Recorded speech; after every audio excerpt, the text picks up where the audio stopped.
Frumoși mei pești, bine ați venit, dragilor! Astăzi facem etalarea bonus pentru luna octombrie, valabilă pentru toți cei care aveți soare, luna ascendent sau Venus în pești. Voi încerca să vorbesc un pic mai pe un ton mai jos, așa, pentru că eu am vocea foarte potentă și am cam răgușit, așa, că am vorbit prea mult în ultima perioadă. Și sper să mă auziți bine și sper să nu mă ia valul să încep să vorbesc chiar tare, ca să rămân fără voce. Așa că începem. Hai să vedem. Primele 3 mesaje pentru voi. Ce mesaje mai au peștii de auzit de pe acest canal?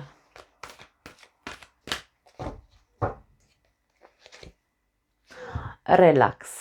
Ce că trebuie să te relaxezi un pic, dragă pește. Adevăr. Ok. Și iubire de sine, wow! La capătul cărților avem abandon. Acum, eu am impresia că unii dintre voi vă simțiți, ori vă simțiți abandonați, da? Ori ați fost abandonați, ori vă abandonați pe voi înșivă. Pentru că aici avem mesajul de iubire de sine. Când ajungem să ne abandonăm pe noi înșine, adică să nu mai ținem cont de, să nu ne mai onorăm emoțiile, să nu mai ținem cont de faptul că noi avem o valoare, trebuie să ne autovalorăm întâi ca ceilalți să ne valoreze, da? Dacă eu nu pun un preț pe mine, normal că aici mă las călcat în picioare, mă las, nu știu, habar n-am, în derivă. Și aici e vorba probabil pentru unii dintre voi despre asta. Luați-vă o pauză de relaxare în care să nu mai ascundeți capul sub nisip ca struțul, avem aici un struț în această imagine, și să vă spuneți adevărul. Care este adevărul despre voi înșivă, pentru că e despre voi aici, nu e despre nimeni altcineva deocamdată. Mie îmi lasă impresia că indiciul cel mai puternic pe care îl avem este că tu te-ai abandonat pe tine. Faptul că ai devenit, hai să spunem că te-au abandonat alții, da, sau celălalt sau ceilalți, este pentru că tu nu ai pus cu adevărat un preț pe tine. Ai stat prea pe ureche cumva, ai crezut că sinceritatea este suficientă și că nu vei fi părăsit sau nu vei fi tratat într-un mod urât, pentru că aici avem o persoană care se ține de cap, își ține capul în mâini, mă rog. Plouă în această imagine, da, nu știu dacă se vede, încercați să puneți pauză și să măriți imaginea. Și avem un cap de mort aici, un craniu, care poate să ne spună că există cadavre în șifonier, nu cadavre fizice, ci cineva anume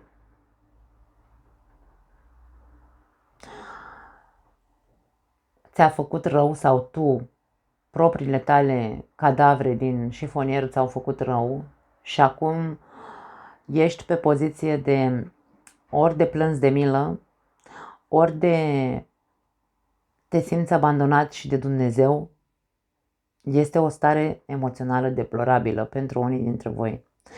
Însă poate fi doar din cauza că tu, practic, ai stat prea relaxat și ai crezut că, na, dacă ești sincer, vei fi iubit, dar tu trebuie să vezi altceva. Tu trebuie să vezi adevărul din spatele acelui adevăr. Foarte filozofic aici la voi. Care e adevărul din spatele acelui adevăr? De ce nu te-ai iubit pe tine mai mult? De ce te-ai culcat pe ureche în ceea ce te privește? De ce nu ai pus preț pe tine? 9 de bâte. Mesajul este următorul. Va fi nevoie de mult mai mult ca să te învingă. Indiferent cine ți-a făcut rău, indiferent cine te-a abandonat, indiferent că tu ai fost cel care te-ai abandonat, E nevoie de mult mai multe lucruri urâte ca să zică cineva că te-a făcut varză sau că a terminat cu tine, nu. Poate că și tu, dacă tu ești cel care ți-ai făcut rău pentru că te-ai abandonat, va trebui să îți faci mult mai mult rău ca să zici că sunt un nimeni. Pentru că aici, când ne simțim abandonați inclusiv de Dumnezeu, e ca și cum și-a luat mâna și Dumnezeu de pe mine, nu mai pot să ridic capul din pumni, da? Din mâini. Dar eu cred că deocamdată te înșeli. Deocamdată te înșeli. Va trebui să-ți faci mult mai mult rău ca să ajungi în această stare. 10 de monede. Acum, abandonul înseamnă o pierdere. Dacă tu ai pierdut ceva sau te-ai pierdut pe tine sau ai pierdut pe cineva, 10 de monede este cartea familiei, este cartea abundenței și aici mesajul este următorul. A avea totul este diferit pentru fiecare dintre noi.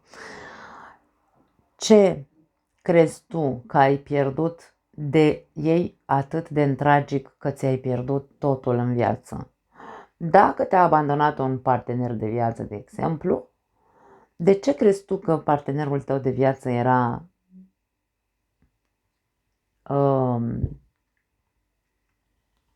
comoara ta? De ce crezi că fără acest partener tu nu poți să te ridici de la pământ? De ce crezi că nu poți să trăiești fără această persoană? Ia relaxează-te un pic și spune-ți adevărul.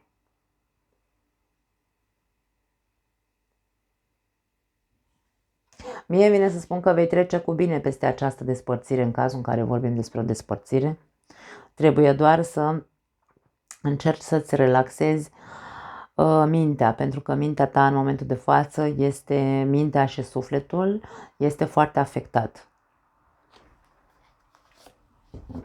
5 de cupe, uite, vezi, tristețe, foarte mare tristețe la voi. Nu știu ce s-a întâmplat, însă nu te va învinge acest lucru. Nu va termina cu tine, da? Nu te va omorî, te va face mai puternic.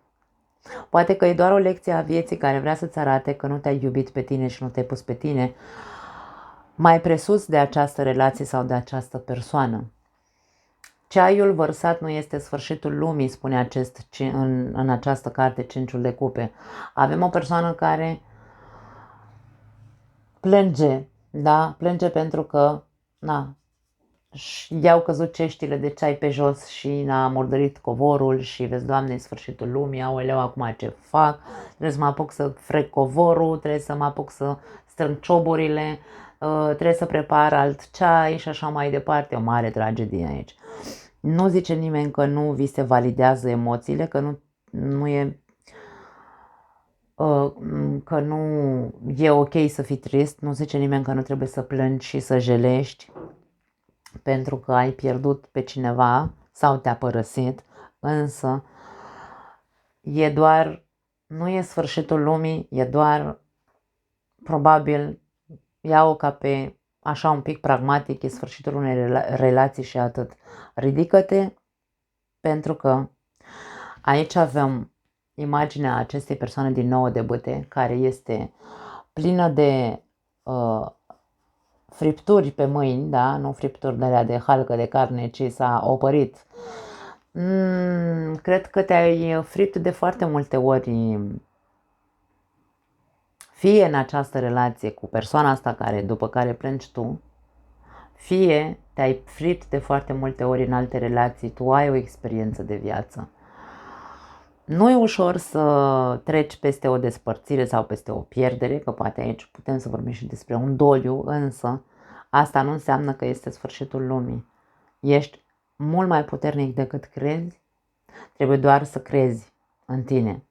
Trebuie doar să deschizi ochii și să nu mai ascunzi capul sub nisip și să nu mai spui că acest partener a fost, nu știu, că fără el mori sau că fără ea nu mai ești întreg. Spuneți adevărul, recunoaște adevărul din relația asta. Nu era totul așa cum tu crezi. La capătul cărților avem regele de cupe. Înainte de a da un răspuns, calmează-te, spune acest rege de cupe. Nu știu dacă e vorba despre un răspuns fizic, să spui da sau nu știu, mai vedem. Însă, ți se cere calm, ți se cere, înainte să-ți dai tu un răspuns, fie el care o fi, relaxează-te, spune-ți adevărul, ascultă-ți intuiția și pune preț pe tine. Și apoi vei găsi răspunsul. Foarte la obiect mesajele voastre, dragii mei, foarte tare. Hai să vedem, îngerii iubirii, ce vor să le transmită peștilor.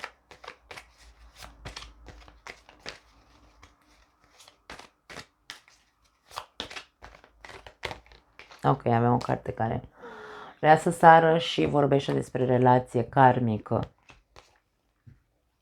Izolare. Și sare și piper, aș spune eu. Luna de miere la capătul cărților. Pentru cei care aveți o relație, însă relația voastră este complicată. Complicată din anumite puncte de vedere. Poate s-au întâmplat aici anumite evenimente de dezamăgire, de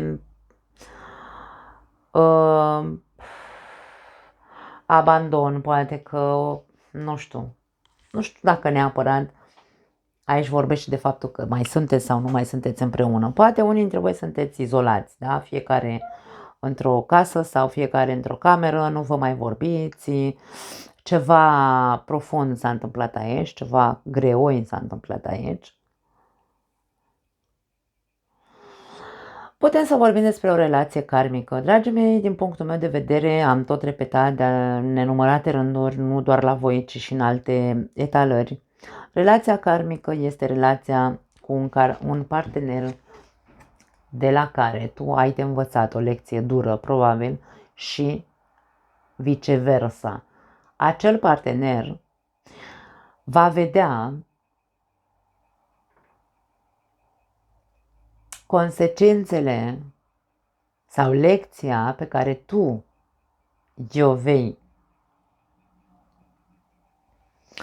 o vei da, pentru că în relații este unde experimentăm cele mai multe,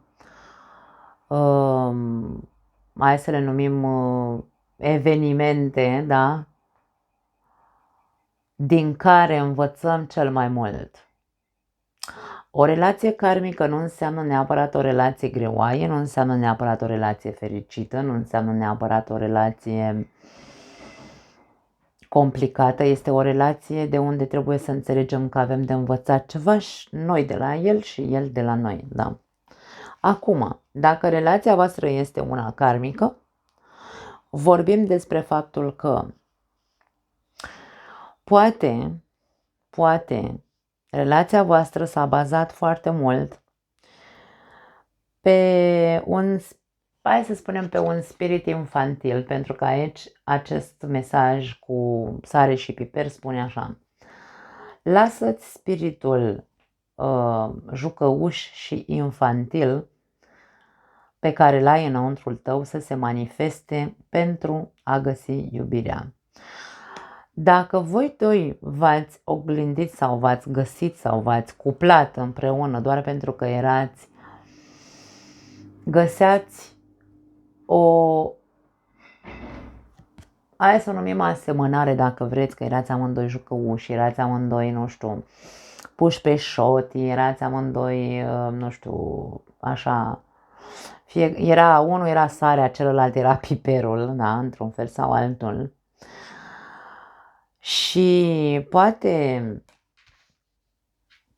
toată traiectoria sau toți anii de când sunteți împreună au fost ca un soi de lună de miere, între ghilimele, da.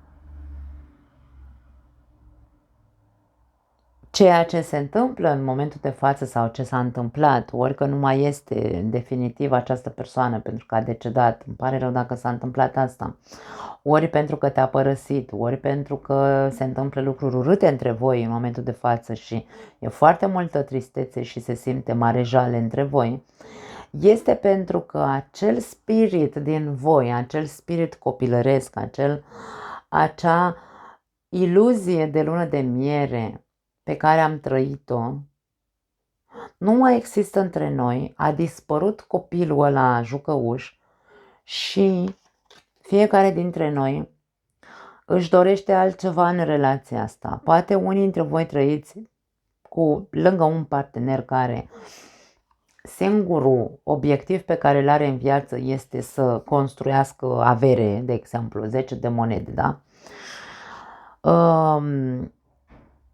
Și voi știți lucrul ăsta și s-a întâmplat aici că s-a pierdut iubirea pe drum pentru că obiectivul unuia dintre voi era altul. În loc să nu să se impună, dar în loc să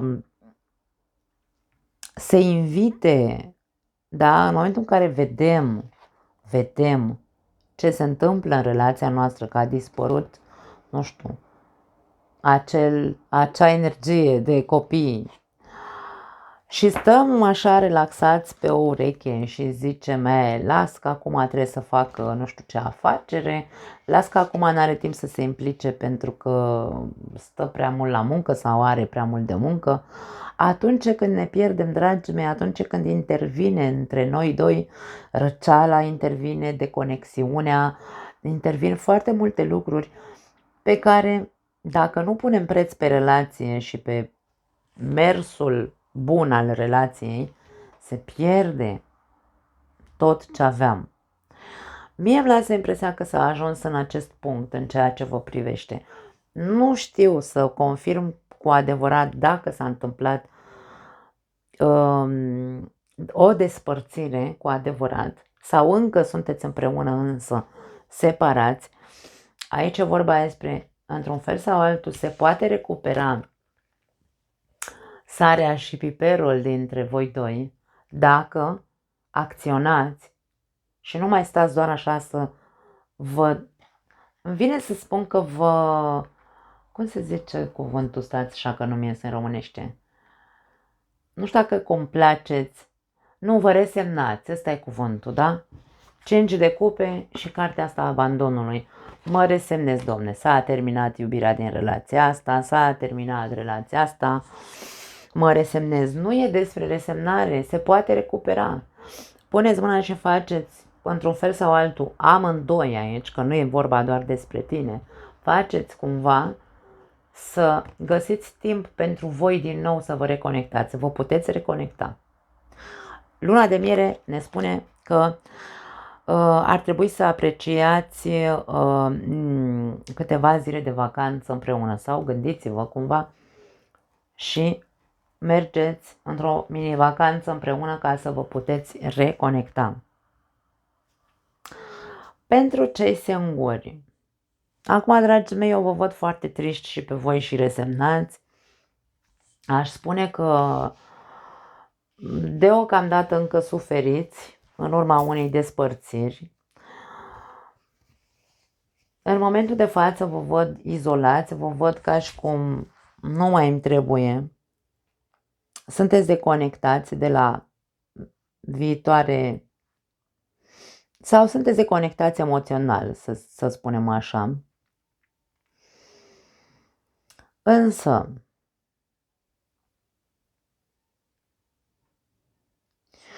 ce puteți să extrageți din relațiile voastre de până acum? Pentru că aici vorbim despre relații karmice. Ați avut doar relații karmice din care practic nu ați învățat nimic? Sau ați strâns o karmă în relații pentru că ați stat prea relaxați și când era momentul adevărului băgați capul sub nisip în loc să spuneți,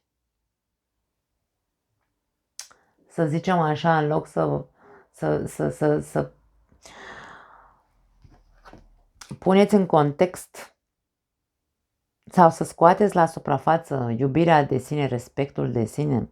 Pentru că în momentul în care noi nu ne respectăm și nu ne iubim pe noi înșine, relațiile noastre n-au cum să funcționeze. devin relații de dependență, devin relații toxice, devin orice alt tip de relație, dar nu sănătoasă.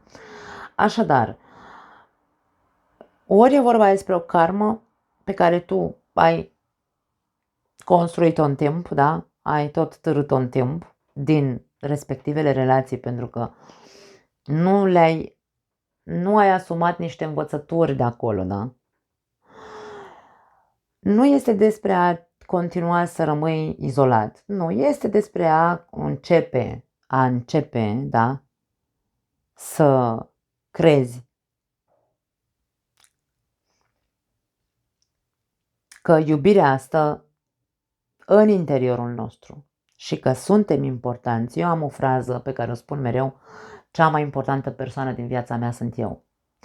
Sună foarte egoist, știu, spuneți ce vreți, însă dacă eu nu mă pun pe primul loc pe mine în viața mea și eu nu mă respect pe mine și nu pun un preț pe mine, cum pretind ca celălalt să-mi vadă lumina mea? Cum pretind ca celălalt să mă iubească pentru ceea ce sunt dacă eu nu sunt?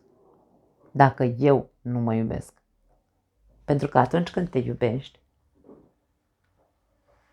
nu ai nevoie să demonstrezi. Tu doar ești și vibrezi și celălalt îți vede lumina. Când tu nu te iubești, celălalt te vede ca pe un trist, te vede ca pe un aoleu, am pătat covorul, stai să ștergă repede.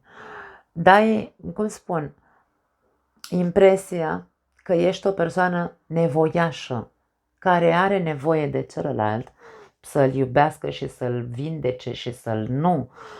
Trebuie să învățăm că cea mai importantă persoană din viața noastră suntem noi. În momentul în care vei înțelege acest lucru, vei începe din nou să învii. Până atunci, nu văd nicio înviere dacă nu conștientizezi. Și dacă nu lucrezi, bineînțeles, cu tine. Ieși din tristețe, ieși din plâns, poate că unii dintre voi ați terminat o relație de curând.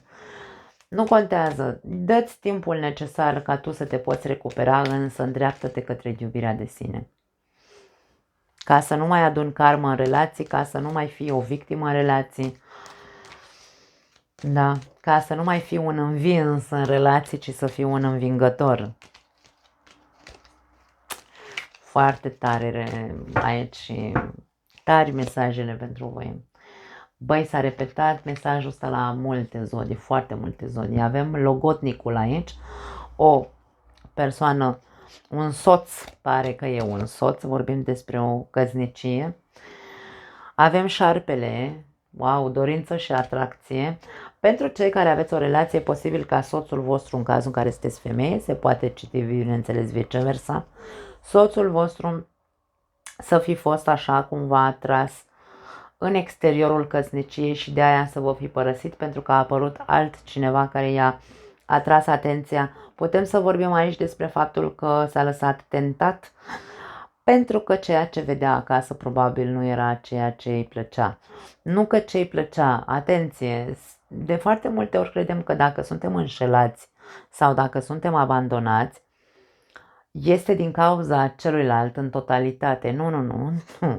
Poate, da, sună violent ce spun, însă hai să privim adevărul așa cum este.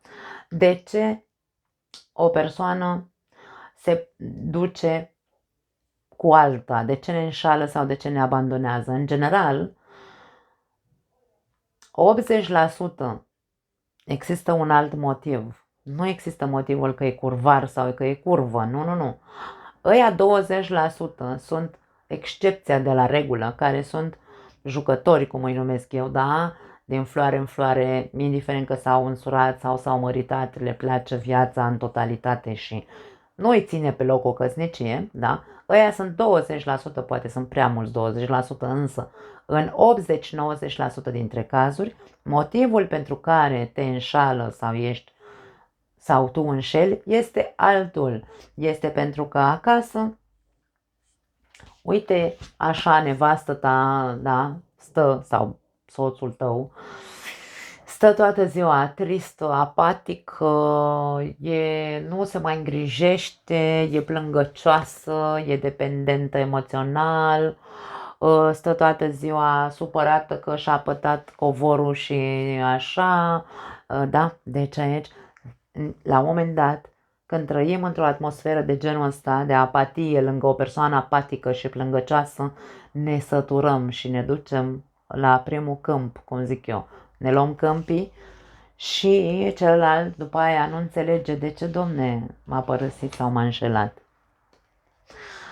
Într-o relație în si suntem doi. În momentul în care tu ești o persoană tristă și nu ești cu iubire de sine și nu te valorezi și ai de-a face, dacă ai de-a face cu un jucător, îmi pare rău pentru tine. Dacă partenerul tău te-a părăsit pentru că pur și simplu e în sângele lui să înșele, da? Că nu vei fi singura pe care a înșelat-o,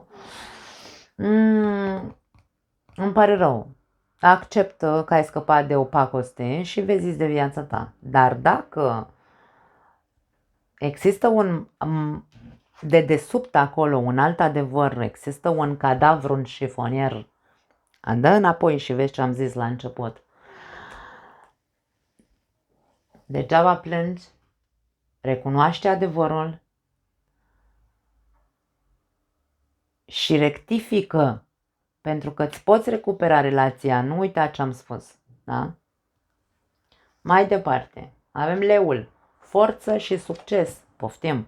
Deci aici, dacă e vorba despre, da, domne, asta e, bărbații mi-au luat o razna, nu pentru că e el razna, ci pentru că a fost tentat, pentru că acasă mă vedea pe mine toată ziua în pijamale și în capot și plângăcioasă și tristă, îmi asum.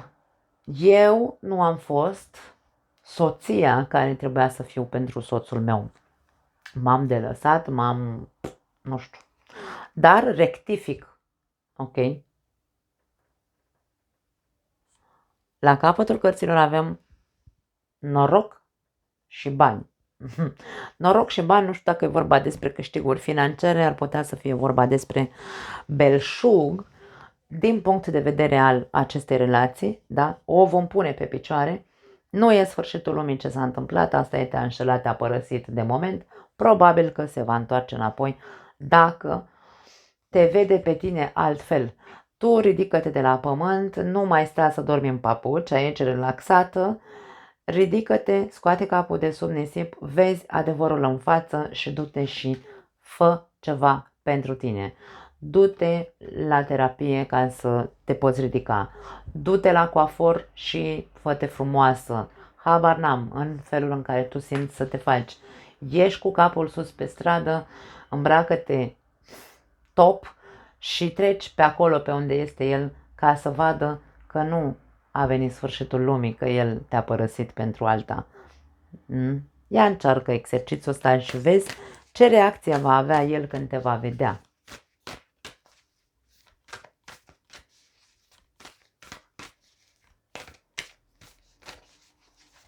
Sau invers, că poate sunteți bărbați, dragii mei, ce știu eu, nu contează.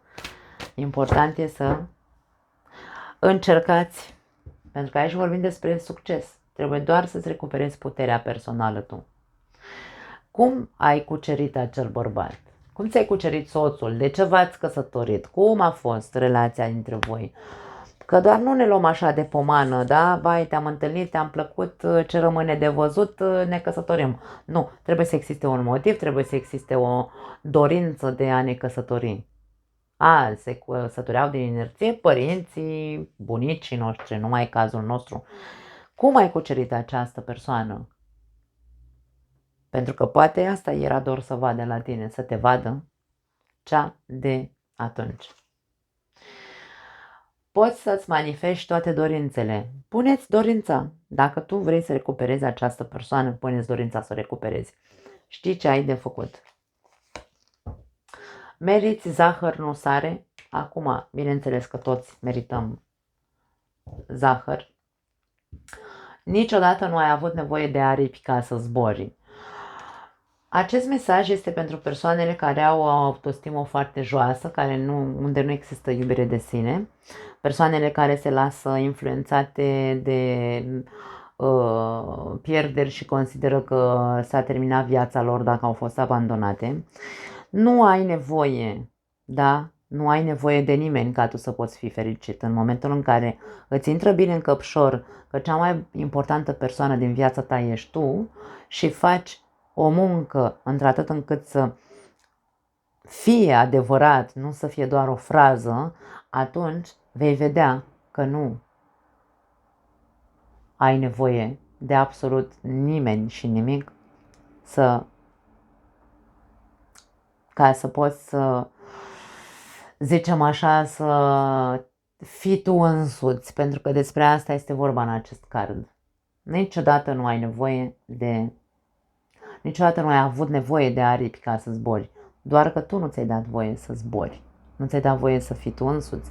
Te-ai complăcut în, nu știu, te-ai complăcut sau te-ai resemnat. Nu te resemna, ridică-te. Apără-ți poziția, ți se spune. Da, deci, dragii mei, mesajele sunt foarte, foarte la obiect. Nu mai am altceva pentru voi. Încercați să vă luați o pauză și să rumegați ce ați auzit aici și ascultați de 2, de 3 ori, de câte ori e nevoie, pentru că mesajele sunt foarte, foarte punctate pentru anumite persoane, n-are cum să fie pentru toată lumea. Nu mai am altceva. Vă pup, ne vedem data viitoare. Ciao!